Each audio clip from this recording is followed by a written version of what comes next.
Well, let's just say, I mean, sticking with the idea of Christianity, I'm just going to say Okay. Christianity Okay. because that's what this particular news story stems from. It was a Christian church. I was raised in the Catholic Church, so I know a thing or two about Christianity, and you are Mormon, which is a branch of Christianity. Therefore, Therefore, so do you I want to finish your thought? so therefore, that's it. That's where we ended. Just therefore. Well, way to bring up all the heavy topics. Next time, if you want to talk about, cooking substitutions or stain removers or I'm your girl. That'll be like our little after show special. That'll be So if you have ink in your carpet, yeah. no, but okay, back to the stuff that really counts, back to the stuff that really matters. Yes. I think you hit on something that a lot of people in religion, they look at religion as a buffet. You can pick and choose what you want to follow, what you want to adhere to. And I found a lot of times there are things that don't fit, that don't make sense. So I kind of put them aside for a little while. I don't necessarily throw them out. I don't disregard them, but I just put them aside for a little while so I can think about it and ponder it and find the structure and find the foundation upon which it fits. So when there are certain topics or things that I don't quite understand in the religious world, I don't throw them out. I just put them aside, and it's kind of like a big puzzle piece. You have the different framework, and you can't.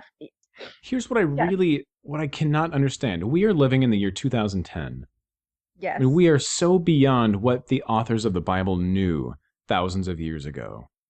And so it baffles me, it boggles my mind, as advanced as we are, that when it comes to these issues, these critical issues of ensuring the future success of humanity, that people refer to these ancient, antiquated texts to inspire them and to give them influence over their decision making. I mean, it's So are like you it's saying, like trying to figure out, okay, I'm having computer issues. Let me pull out a manual from the 1950s that IBM produced. It's wait like a minute. it's so irrelevant because Are you saying morality changes over the years, that what's right or wrong 100 years ago is not necessarily right or wrong now? morality changes within the same Bible. From the Old Testament to the New Testament, morality changes. It's right in there. Like the example I illustrated before of you're stoning your wife on the night Stoning of your your marriage if she's not a virgin, or stoning your children if they are disobedient. It's also in there. And yet in the New Testament, the rules have changed. God, I don't know, he apparently has a change of heart. He becomes a nicer person. So yes, I think morality does change because as a society we learn what is and what is not acceptable. But Oh, but I we have to stop basing these on antiquated, primitive notions, and primitive they are. okay, I have so much to say and I don't know where to start. Okay, feel free. Okay, I don't think that you can say that morality. Okay, yes, you can say that morality changes throughout the years. So it issues that are relevant today, we can't look to what authors of the Bible thought 2 or 3 thousand years ago because it's irrelevant these days. It is irrelevant what they thought of the world. I mean, they thought the Earth was the center of the universe.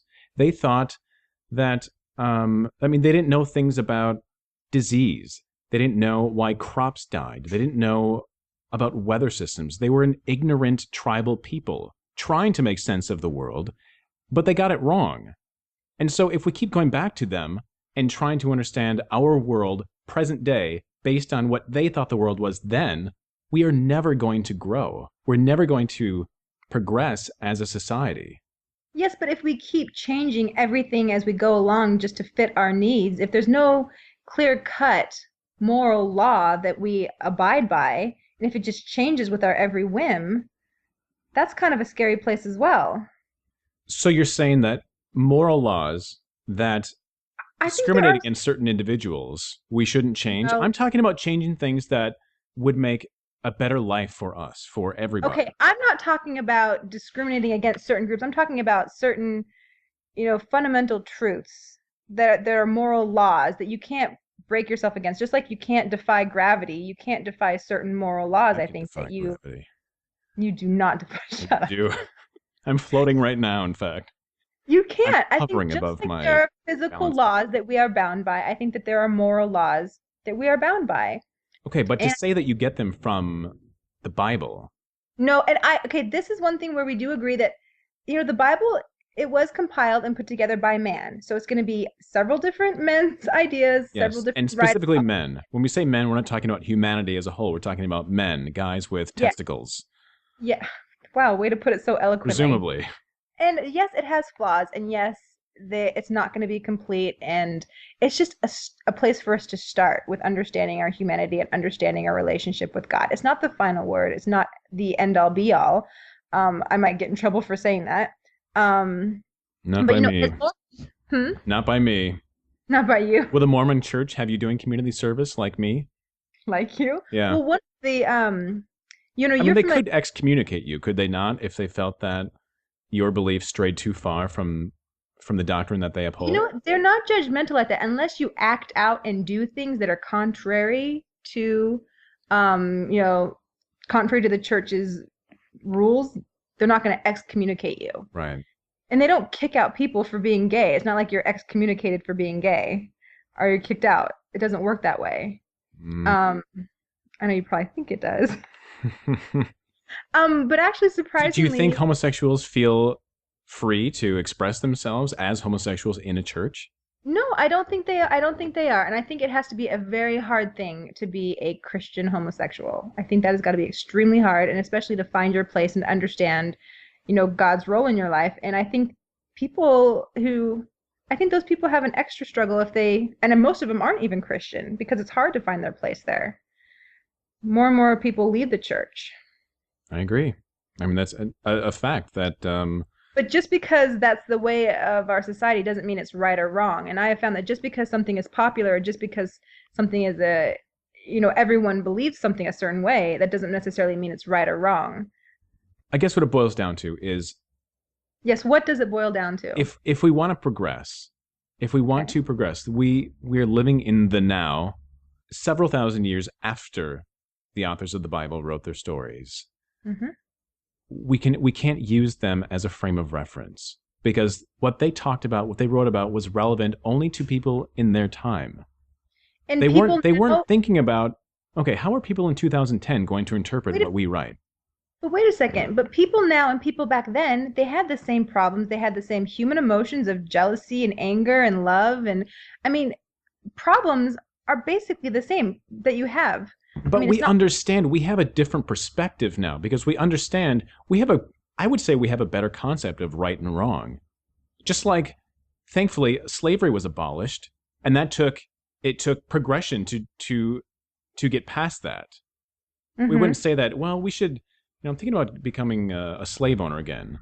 Let me go back to history books and see what that was like. Because we realized that it was wrong.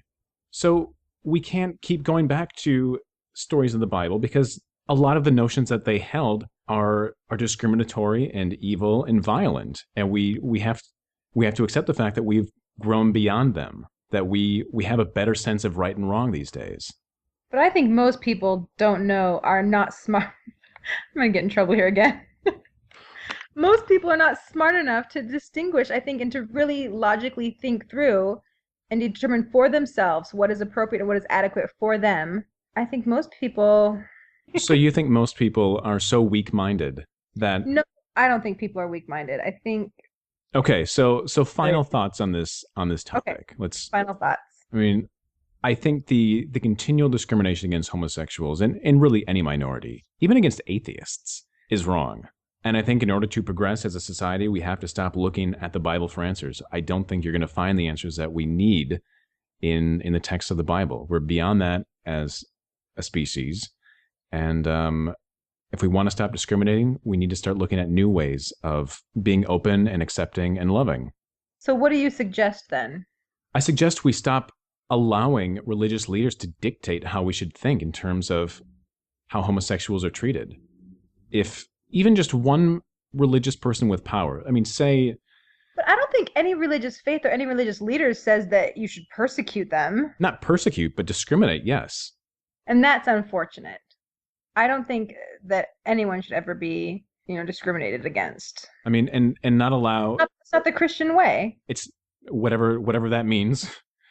I mean, Well, if you're just that clearly, that in and of itself, I think, is open to interpretation based on who you ask. yes. But I think it can start with just one person. I mean, even though I don't like this individual, even if it was somebody like the Reverend Al Sharpton, who has a very high following, he's a very popular religious leader. If he were to say that he believes homosexuals have the right to be married and should be allowed to adopt children and have equal rights that heterosexual couples are afforded, then I think that would be a huge turning point, and we would start seeing this shift happen. We would see a huge shift happen in our society towards the better. And that's what it's going to take, is for the leaders to finally say, look, this is wrong what we've been practicing. It's wrong. We have to start thinking about being kinder to one another and being more open and accepting. Man, you almost have me convinced. Wow. Almost. I'm like, huh. So close. Almost. So close. Well, I feel like I haven't been quite as vocal on this topic as I should, but like I mentioned, it's something that I personally am trying to figure out for myself. I don't know exactly where I stand on it. And it's a little bit harder being a Christian person and having that background of, marriage should be between a man and a wife. But then on the other hand, But just what if you hadn't been born into a Christian family? I know it's hard to, it's hypothetical, and it's, let's say, we're just sort of playing games here, but what if you weren't born into a Christian family? What if you weren't born into a religious family at all? Aren't we always just playing games here? We're always just playing games, yes. But, I mean, what if you were born into a family that didn't hold any particular religious belief? Okay, I think then I wouldn't have much of a stance or an opinion about gay marriage. I probably would support it. Yeah. If I had not. So why can't you separate? Because that's what you realize that's still in you, that belief system. Why can't you separate and just say, despite the Christian upbringing in which I was raised and I continue to practice, and I don't have a problem with that. You're just as an atheist, and let me say, all atheists, we don't care what other people practice. I don't understand why some people think that atheists have issues with religious people. We don't. We don't care. You're free to practice whatever you want to. If you want to smother your body in mayonnaise because you believe that somehow it